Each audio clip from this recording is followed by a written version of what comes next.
La naturaleza, aunque parecería tener un orden establecido que obedece leyes rígidas e inflexibles, se ve inserta en una regularidad cíclica. El animal y el mundo que lo circundan están regulados por una recóndita armonía. De acuerdo a Shokyo Ono, el mundo se desarrolla del caos al orden en el mundo natural y en el social, ilimitado de poder y no aislado. Sin embargo, es allí donde llega el hombre e implanta o pretende implantar otra ley, la del beneficio y el usufructo. En palabras de Néstor A. Brownstein, introducen en la naturaleza un cierto desorden diferente al caos natural, trastocando todas las relaciones de un modo imprevisible y creciente, conforme se incrementa su poder técnico. Llamémosle la espiral primitiva.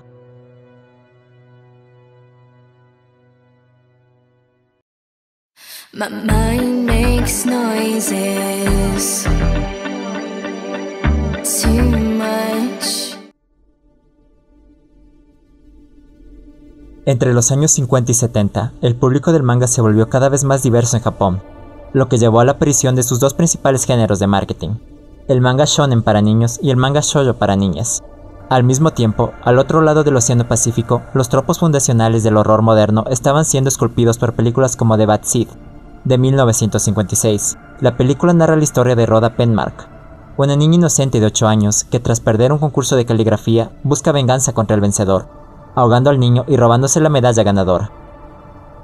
El impacto posterior de la interpretación de Rhoda fue el aumento en la representación de chicas jóvenes espeluznantes, que una y otra vez le dijeron al público que eran el mejor vehículo para contar historias sobrenaturales. Así, en los años posteriores tuvimos una Linda Blair del Exorcista, las gemelas del Resplandor e incluso a Carrie. A mediados de estas dos décadas nace Junji Ito, en el año de 1963. Ex protésico dental, tras ganar en 1987 el premio Kazu Umezu. Está considerado hoy el maestro del terror japonés en el género del manga junto a autores como Hideyoshi Hino, uno de sus grandes referentes, junto con el propio Umezu, Suehiro Murou o Shintaro Kago. Todo esto no hubiese pasado si no hablásemos del primer trabajo publicado de Ito, que fue Tomie, una serie de manga que se desarrolló entre 1987 y 2000. La colección de historias se centra en la epónima Tomie, una hermosa chica que encanta a quienes conoce y los vuelve locos de celos. Celos que crecen en violencia y empujan a las personas que se enamoran de ella al homicidio. Inevitablemente, la violencia se vuelve contra Tomie, pero ella no puede morir, ya sea desfiguración, mutilación o incluso la muerte. El cuerpo de Tomie puede regenerarse y repararse a sí mismo. Su belleza es su arma, una herramienta que maneja para hacer que la gente cumpla sus órdenes, y sin embargo, también es, en última instancia, su perdición. El poder siempre tiene un precio. Como autor de manga, la obra de arte de Ito es casi en su totalidad en blanco y negro, y el color solo se usa para las portadas. Obviamente, esto es normal en el manga y no impide la transmisión de una amplia gama de estados de ánimo y estética. Ito no es diferente. Toma esta falta de color y la usa para crear imágenes espeluznantes, con personajes que parecen desprovistos de vida. Los personajes humanos interpretados por Ito tienden a tener la piel blanca, con características realistas detalladas. Si bien uno podría pensar que esto se presta a personajes humanistas y realistas, este no es el caso del trabajo de Ito. De particular interés es que, a pesar de los intrincados detalles dibujados en sus rostros, los personajes de Ito nunca tienen ningún rubor en sus mejillas. Esta elección visual contrasta con la mayoría de las demás manga y le da a los personajes un aspecto pálido y sin vida. Esto crea una sensación de inhumanidad, que es un tema común en el manga de Ito, y se suma al ambiente general de sus historias. Además, las caras de los personajes tienden a tener un sombreado mínimo, excepto por el efecto dramático. La cara lisa proporciona un excelente contraste para los detalles que se dibujan, y enfatiza cualquier elemento antinatural que esté presente. En particular, los ojos tienden a dibujarse con más detalle que la cara circundante. Esto permite descartar las emociones de miedo y la locura de los personajes, incluso cuando otros elementos del horror no son visibles en un panel en particular. Siguiendo con la ambientación y ciertas características de sus obras, Junji Ito afirma que uno de los autores extranjeros que más lo han marcado es Lovecraft, el maestro de Providence, a quien considera un maestro del terror psicológico, capaz de generar incertidumbre desde el principio del relato. Un ejemplo de estas influencias se puede apreciar claramente en la obra Uzumaki, iniciada en 1998 y terminada de publicar en 1999, con la que Ito terminó de instalarse en el podio del terror japonés, ambientada en un pueblo llamado Kurousou, literalmente Remolino Negro. La historia podría resumirse en el poder de la espiral sobre el pueblo. La forma de espiral, presente en los remolinos de agua que se forman en la ducha, en las huellas dactilares y en todo tipo de objetos cotidianos. Empieza a producir un delirio sistemático en los habitantes del poblado. De manera progresiva, estos últimos van desarrollando conductas autolesivas, siempre relacionadas con la forma de espiral, hasta el punto de someter a sus cuerpos a torsiones imposibles, que no desembocan sino en la muerte. Una muerte que los llama desde el centro de la espiral. La obra de 20 capítulos de extensión y recopilada en 3 volúmenes propicia el desarrollo gradual de los acontecimientos y el consiguiente aprovechamiento del suspense. El primer encuentro de Kirie, la protagonista, con la espiral toma la forma del padre de su amigo, el señor Saito, arrodillado en un callejón, inspeccionando el patrón de espiral en la concha de un caracol. Al principio, sin pretensiones, el señor Saito desarrolla una benevolente fascinación por las espirales. Sin embargo, justo cuando las espirales se vuelven cada vez más frenéticas, el señor Saito comienza a mostrar un comportamiento que es completamente desquiciado, lo que finalmente lo lleva a una muerte violenta y vomitiva, en manos de aquello por lo que estaba tan dedicado. Lo interesante aquí es cómo se intensifican las historias de Uzumaki. Justo cuando el señor Saito llega a la cima de su fascinación por las espirales, su esposa comienza a mostrar un miedo desenfrenado. Cuando uno reconoce la gran cantidad de espirales en la vida cotidiana, incluso dentro del cuerpo humano, puede comenzar a comprender las inquietantes posibilidades que Ito aprovecha tan fácilmente una y otra vez. La obra continúa con la influencia de la espiral sobre el resto de personas en el pueblo y sobre el propio Kuroizu. Así encontramos la horrible experiencia vivida por Saito, cuando una chica con una pequeña cicatriz de espiral en su frente se obsesiona con él. Antes de poder acercársele, es consumida por el vórtice de su obsesión.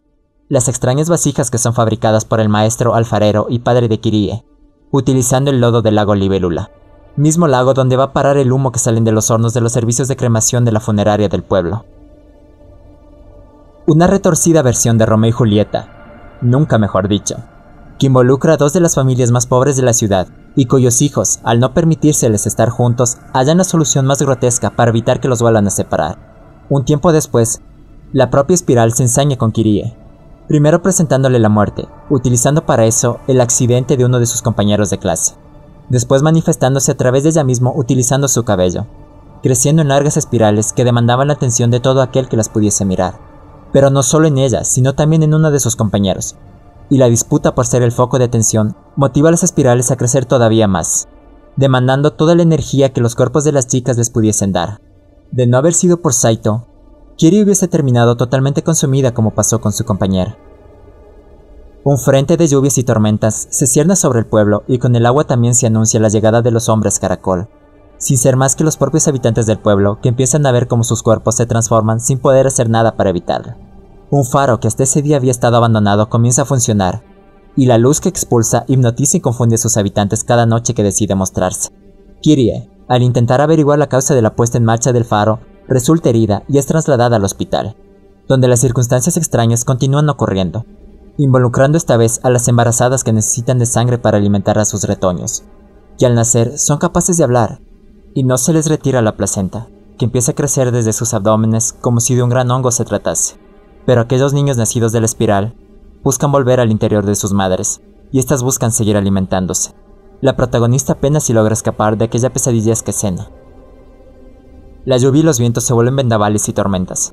Nadie es capaz de salir del pueblo y casi todas las construcciones en él son destruidas. Ahora los pocos supervivientes buscan refugio e intentan mantenerse vivos. Solo quedan aquellas viejas casas que de alguna manera no son afectadas por las inclemencias del clima. Nuestros protagonistas intentarán infructuosamente escapar, pero cada camino que tomen los devolverá a los bordes de la parte poblada del pueblo. Resignados a su cautiverio, deciden marchar hacia el centro mismo de la espiral, que forman las viejas casas que han sido reconstruidas por los habitantes que solo se escondieron. Las casas, las nagaya japonesas, que dieron al autor, como él mismo ha explicado, la idea clave para crear la obra. Se han ido expandiendo hasta conformar una inmensa espiral, apreciable solo en vista desde arriba.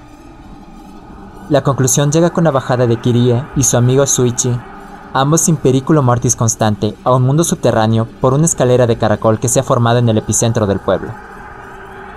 Lo que Kirie contempla, en lo más hondo del subsuelo, son unas ruinas tan majestuosas como inescrutables para el entendimiento humano, gobernadas por la recurrente forma espiral, y en las que solo le queda una opción: dejarse morir. Las últimas palabras de la narradora, se infiere que hasta entonces ha estado recordando, son las siguientes: Esta extraña configuración se irá arruinando con el paso del tiempo, y poco a poco se convertirá en un nuevo pueblo en el que la gente volverá a vivir feliz, al menos hasta que las ruinas vuelvan a despertarse. El proceso de construcción y deconstrucción del pueblo espiral es cíclico y responde a fuerzas ajenas a sus habitantes, lo que parece un eco claro del terror cósmico Lovecraftiano, que me permitirá examinar con un poco más de profundidad.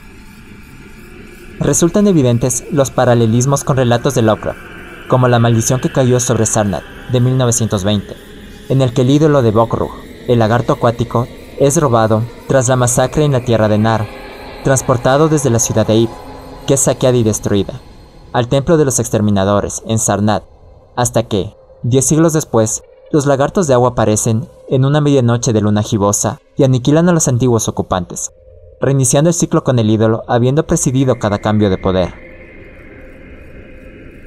También, en La ciudad sin nombre, de 1921, continuación en cierta forma del anterior relato, un arqueólogo visita las ruinas de la ciudad sin nombre y descubre, en una caverna subterránea, donde recuérdese, concluye Uzumaki, la presencia de algunos lagartos acuáticos aún vivos. Incluso en la emblemática, en las montañas de la locura, de 1931, guarda relación con la, acaso, ópera magna de Ito. Incluso me atrevería a decir que Kurousou es una especie de reverso japonés de las montañas de la locura. Desde un contexto que abarque el psicoanálisis y fuera de la obra se puede decir que la espiral siempre estuvo ahí, no solo como un registro en el inconsciente y como parte del aparato psíquico en su eterno retorno, sino también como fórmula y matriz de lo bello. Esto se definió más tarde por las matemáticas y la estética como sección áurea, ofreciendo una estructura formal y compositiva para la articulación de partes en una unidad armónica. Desde un contexto histórico, podemos decir que cuando una dinámica histórica se quiebra, especialmente por un evento de proporciones masivas, el arte lo registra. Tal es el caso de la ruptura histórica que surgió a partir de la Segunda Guerra Mundial, cuando en 1945 2 bombas nucleares son lanzadas en las ciudades japonesas de Hiroshima y Nagasaki.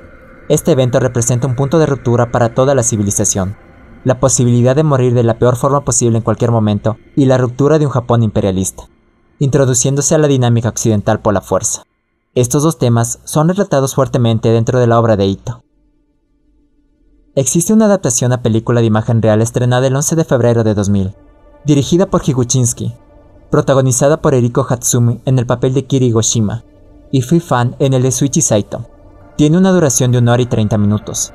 En lo personal no puedo recomendar la visualización del film, más que por completismo, ya que solo se puede ver un par de los casos en los que los protagonistas tienen un papel directo, y las experiencias vividas por sus compañeros de clase o resto de personas del pueblo apenas se visualizan en la periferia de la obra, sin mencionar que el ritmo y el manejo de la cámara constantemente te sacarán del film.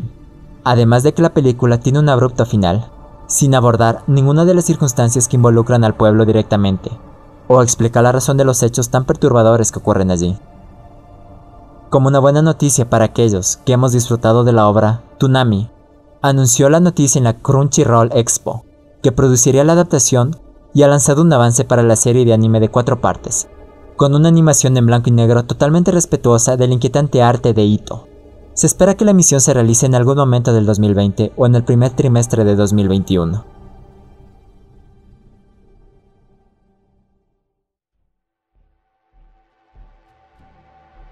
Más allá del estilo artístico único y vívido, la estética del manga de Ito también se basa en su contenido.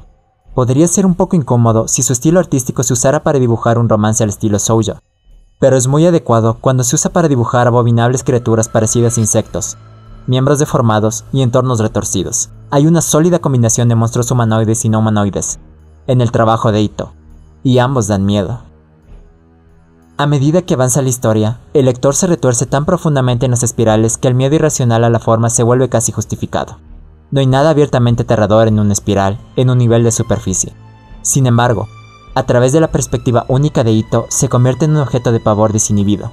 Los momentos climáticos de la historia son monstruosos y absolutamente aterradores, y cuentan con algunos de los cambios de página más impresionantes de todo el manga. Uzumaki es una carta de amor al horror, abstracto, y una desviación completa de la narración convencional.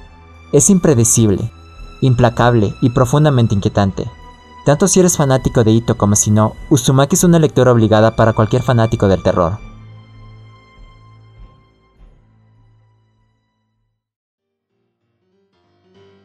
Te ha hablado Astrian.